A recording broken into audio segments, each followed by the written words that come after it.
Ser Podcast. Las 8 de hoy por hoy en Ser Podcast.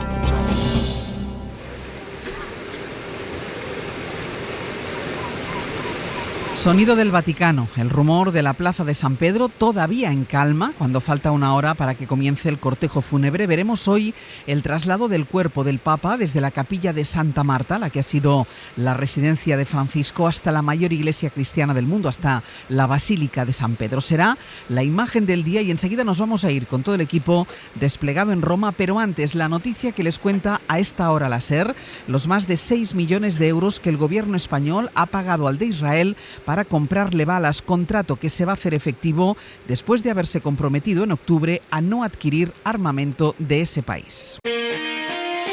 Hoy por hoy noticias. Ser Podcast.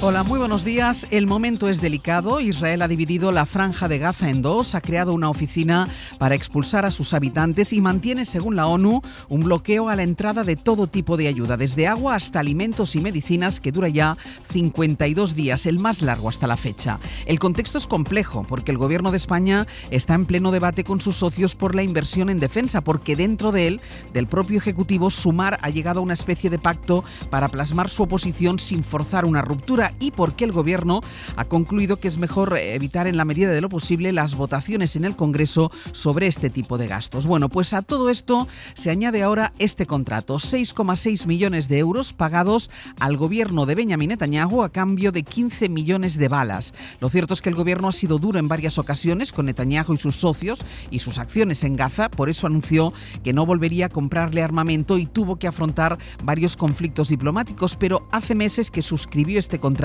que intentó frenarlo cuando lo contamos aquí en la SER y que ahora lo hace efectivo en contra de su propio compromiso. Pagó ese dinero durante la Semana Santa. Javier Bañuelos, buenos días. ¿Qué tal? Buenos días. Sí, durante 6 meses el gobierno ha buscado la fórmula para romper ese contrato con la empresa israelí Guardian Homeland Security, pero no han dado con la tecla.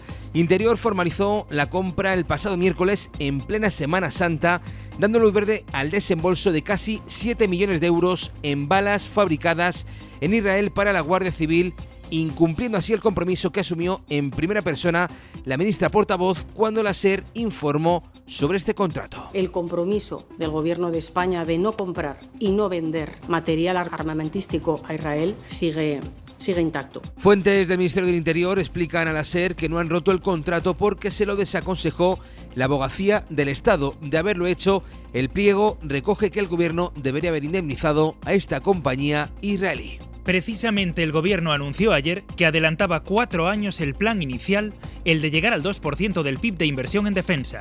Estaba previsto hacerlo en 2029, será, explicó el presidente, este mismo año. Sergio Soto, buenos días. ¿Qué tal, Ángeles? Buenos días. Son 10.400 millones de euros más hasta llegar a los más de 33.000. El gobierno asegura que se podrá hacer sin tocar nada del gasto social porque hay fondos europeos, ahorro y otras partidas presupuestarias que no se van a gastar. Aunque el presidente reconoce que llegar hasta aquí ni estaba en sus planes, ni está hoy en sus deseos. Si me hubieran preguntado hace años sobre las prioridades de inversión de mi gobierno en seguridad y en defensa, pues es evidente que mi respuesta hubiera sido distinta. Pero eso no es porque nuestros valores y nuestros objetivos hayan cambiado. Es porque el mundo lo ha hecho. Dice Sánchez que ha cambiado todo alrededor, no el PP, que en el fondo dice estar de acuerdo con el incremento del gasto en defensa, pero nunca en la traducción que le da el presidente del gobierno. El plan, dice, no es ni serio ni democrático. Le exige que lo lleve a votación al Congreso y confronta con él llamándole autoritario. Que un gobernante se comporte de una forma tan autoritaria y antidemocrática. Que desde el Partido Popular hoy le decimos 2 cosas muy claras a Pedro Sánchez. En primer lugar, someta a votación cada medida de este plan, que por otro lado hace aguas por todas partes, porque mezcla partidas, medidas, trata de incluir como gasto en defensa cosas que no lo son. Hoy por hoy noticias. Ser Podcast. Así que donde hay coincidencia en el fondo, que es con el PP, gastar más, no la hay en la forma, y donde las formas no son tanto el problema, lo es el fondo, porque los socios habituales del gobierno marcan su propia estrategia, que no es ni con el gobierno ni entre ellos. Por un lado, Sumar, que es parte del Ejecutivo, se desmarca del PSOE. Por otro, Podemos se esfuerza en dejar claro que se desmarca de Sumar. Josué Coello, buenos días. ¿Qué tal? Buenos días. Apenas había terminado Sánchez de anunciar su plan de aumento del gasto en defensa cuando Sumar ya se había posicionado en contra.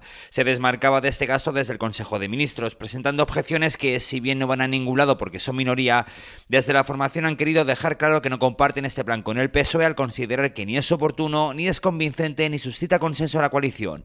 Nada nuevo, por otra parte, como recordaba una de esas ministras de Sumar que se han opuesto, como es Mónica García. Y que esto no puede conllevar en ninguno de los casos, y creo que lo ha dicho así el presidente también, no puede llevar en ninguno de los casos ningún recorte en materia social. Es más, creemos que ahora hay que hacer un reimpulso a toda la materia social y a todos los asuntos sociales que llevamos desde nuestros ministerios. En esta pugna a la izquierda del PSOE, Podemos no ha dejado pasar la oportunidad de marcar el ritmo antibelicista. Han llamado a la movilización en la calle y, sin nombrarlos, pero en referencia a ellos, Yone Belarra lanzaba un recado a Sumar. El Partido Socialista continúa su rumbo natural hacia el régimen de guerra, hacia construir un gobierno de guerra, sin que nadie le pare los pies, ni desde el Consejo de Ministros, ni desde el Parlamento. Tampoco gusta este plan entre socios como Esquerra, Bildu o BNG, que exigen al gobierno que lo lleve al Congreso para ser votado. Nos vamos a la Ciudad del Vaticano con el equipo de enviados especiales de la SER.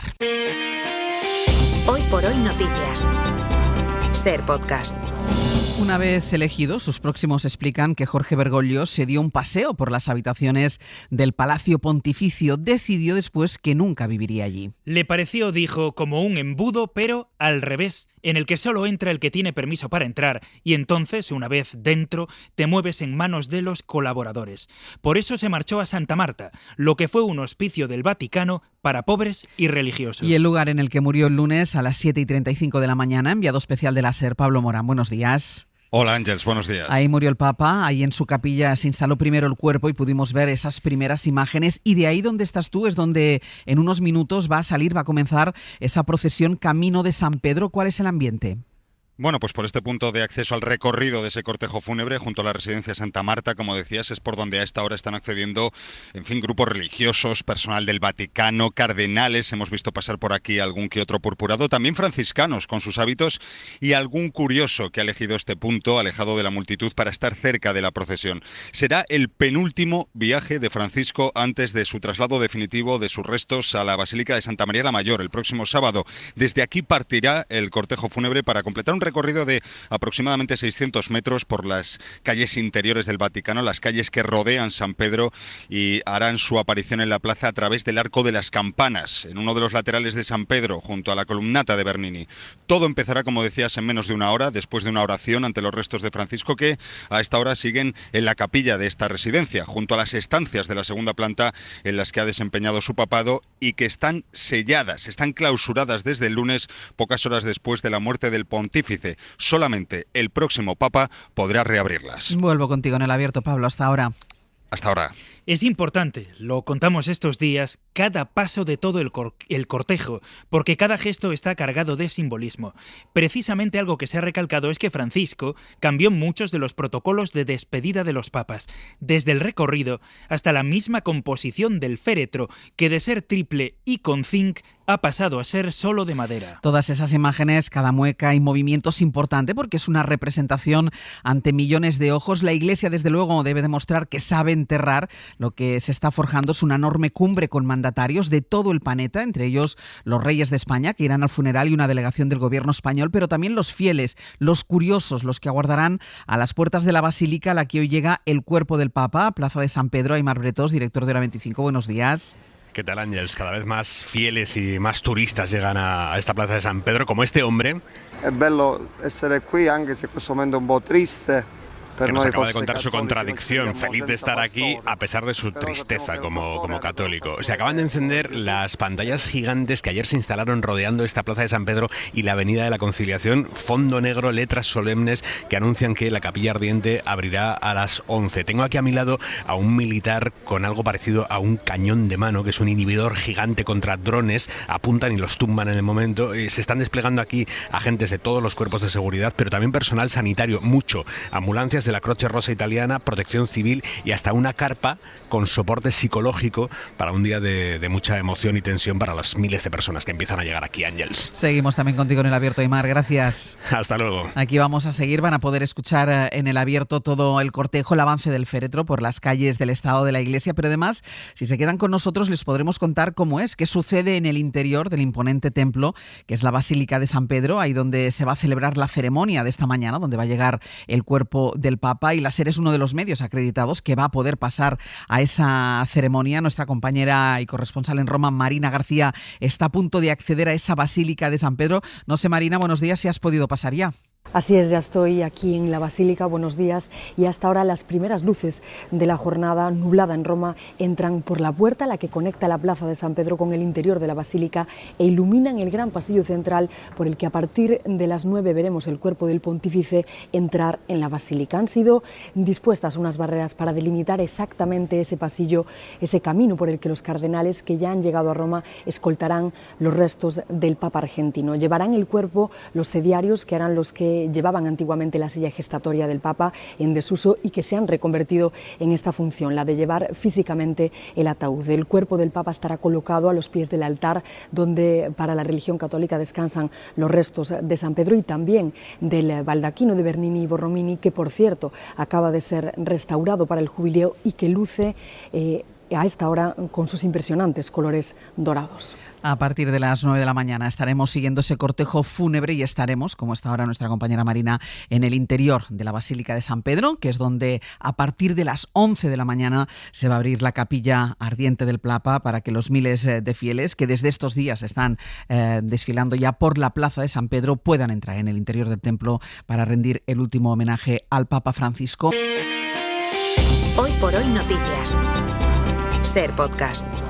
La jueza de la Dana ha vuelto a rechazar imputar a la delegada del Gobierno en Valencia, Pilar Bernabé. Lo noticioso, más allá del hecho, es la argumentación que emplea para tomar esta decisión y cómo deja en evidencia al Gobierno de la Generalitat. Dice de ella, del CECOPI, que se comportó el día de la riada como si estuvieran en una burbuja aislada, que dijo no tener una información que para que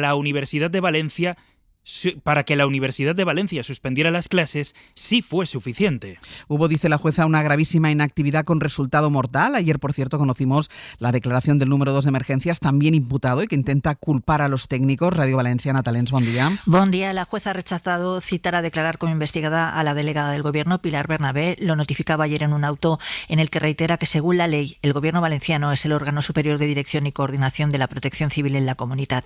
La jueza considera evidente, tras ver los listados de llamadas y comunicaciones aportadas por los investigados Pradas y Argüeso, que la Administración autonómica concurrió en una evidente pasividad ante una situación gravísima, ya que en el momento en el que se lanzó la alerta, a las 8 de la tarde y 11 minutos, ya se había producido la práctica totalidad de los fallecimientos.